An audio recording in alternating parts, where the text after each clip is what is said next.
With the new Cup season right around the corner, I thought it'd be fun to rank all the Cup teams in NASCAR from worst to best heading into Daytona.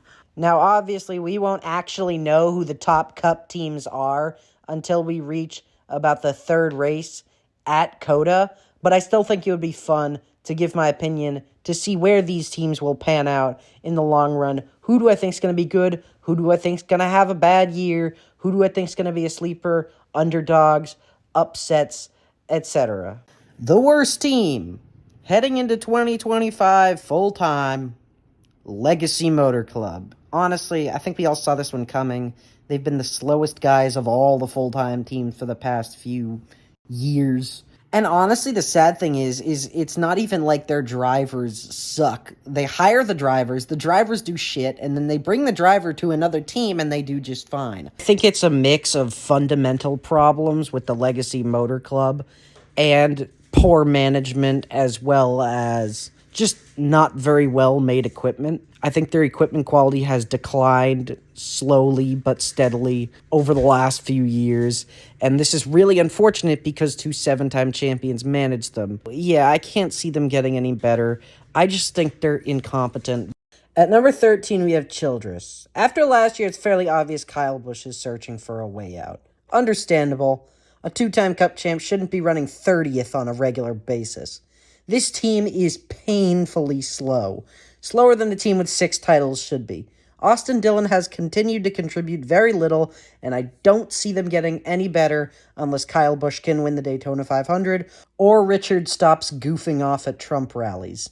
At number 12, we have Colleague. I originally wanted to place them 13th after Daniel Hemrick's god-awful 2024 campaign, and former Colleague driver Justin Haley showing him up in Rick Ware cars. Seriously, why'd they get rid of him?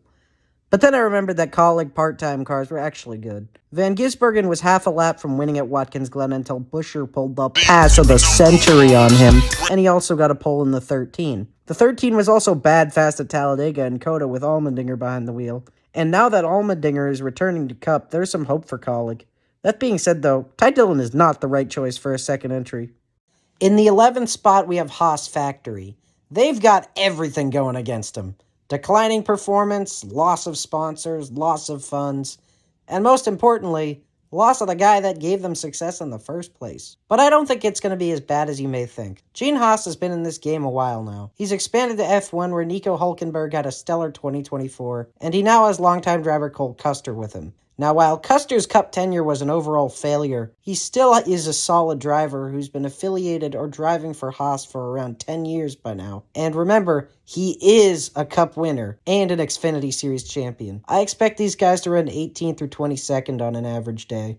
Entering the top 10, we have Hayek Motorsports, formerly known as JTG Doherty Racing. They're also in a predicament similar to Haas Factory, coming off of an extremely slow and underwhelming 2024, as well as a loss of their 2 longtime owners, longtime sponsor, and are in the midst of a massive rebrand. However, Ricky Stenhouse Jr. has proven to be a solid lead driver when a team is in need of results. Look at his Daytona 500 win, or his pole, or his annual standout performance on a non-superspeedway. He's done a good job with the 47 so far, and still has a huge partnership with NOS Energy, who show no signs of wanting to leave him. Plus, Brad Doherty is still a figure at the team, and Gordon Smith, the new owner, seems pretty set on making a functioning race team. I don't think they do bad in 2025. Maybe a rebrand is what they need after all. In the number 9 slot, we have Wood Brothers. They've finally done it. 100 wins. Congratulations to Harrison Burton. And their first playoff entry since 2020. Honestly, I think 2025 is going to be an improvement for a few reasons, especially with an experienced and hardworking driver like Josh Berry. I mean, he's a journeyman. Everyone in the garage respects him. I don't think it's going to be a complete turnaround as they've been struggling for 7 years by now, but I think the continued support of reigning champs Penske is definitely going to help. I also think it's good for Josh Berry to not have to switch manufacturers, and he's just a better driver than Harrison Burton anyway. Yeah, it's looking up for Wood Brothers. Number 8 is Front Row. I actually think they're a solid team. Their driver lineup is underrated, the best of the group in my opinion being Todd Gilliland, who has consistently flown under the radar, and Noah Gragson, who put together a respectable 2024 with Stuart Haas, but still respectable, and Zane Smith, who improved tremendously towards the end of the year with Spire and almost fucking won at Nashville. So what puts them so low? Well, I think the charter disagreement is going to affect their performance and mentality going into next season. That's really going to take a jab at them for real. At number 7, I have the team in love with sevens, Spire. I'm full send on the Spire hype train. Just 6 years ago, they were a glorified start and park operation, living off the last remaining assets of Furniture Row Racing. And now they have a driver lineup consisting of a journeyman with 2 career wins, both in the last 5 years, and the most poles in 2024, as well as the Rookie of the Year, and their only ever race winner. The whole team was stacking results by the end of 2024, and now with champion crew chief Rodney Childers with Michael McDowell and a Hendrick Alliance, it's pretty obvious they're on an upward trend. Number 6 is an absolute shock, but I've gone with 2311.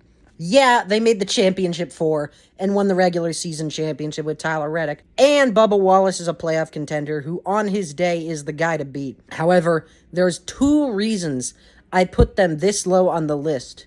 And the first is the charter negotiations. Call me crazy, but Eric Estepp even mentioned this in his playoff prediction video. This is going to affect the overall morale and confidence of the team, even with the charters signed back. The same reason I see Front Row regressing. The second reason, Riley Herbst. It took the man 4 years to win in top-tier equipment in the Xfinity Series. And when he did win for the first time, his teammate went on to take the Xfinity Series championship. Now sure, his 2024 Xfinity season was good, and his Cup starts weren't god-awful.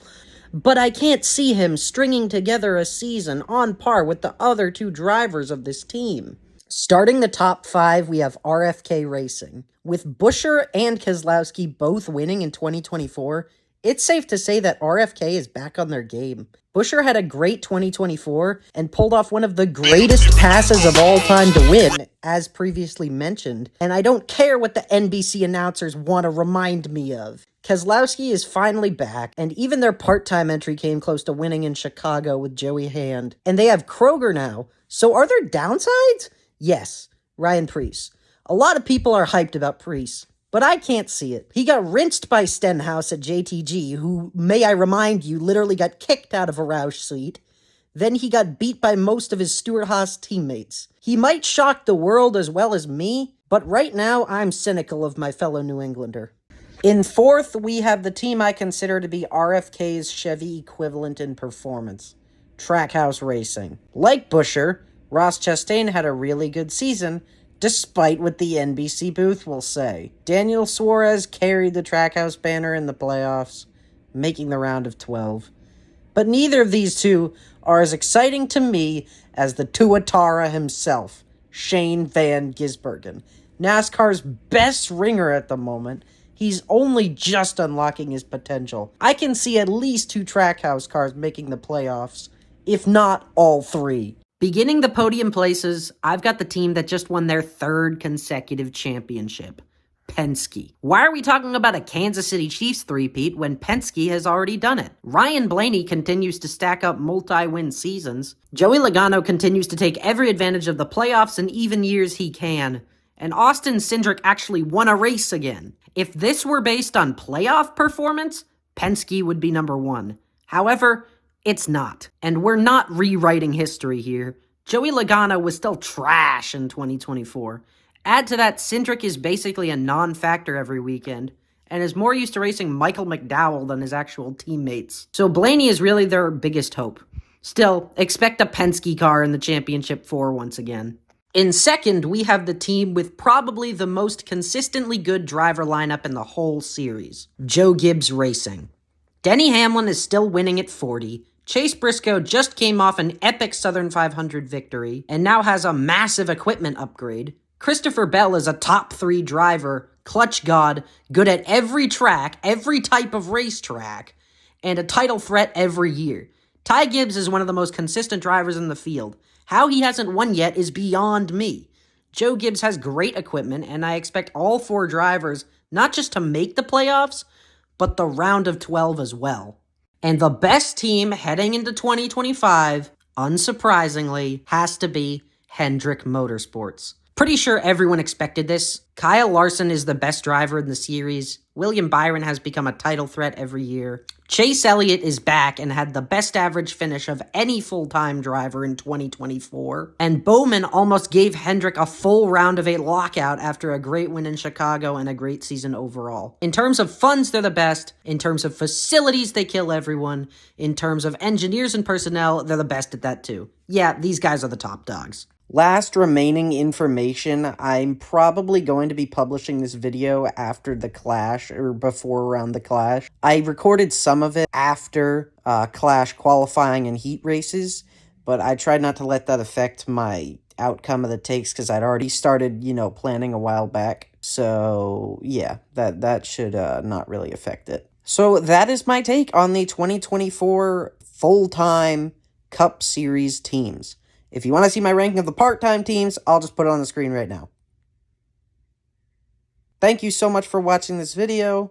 This has been Graham Doesn't Shut Up About NASCAR, and I hope y'all have a great day.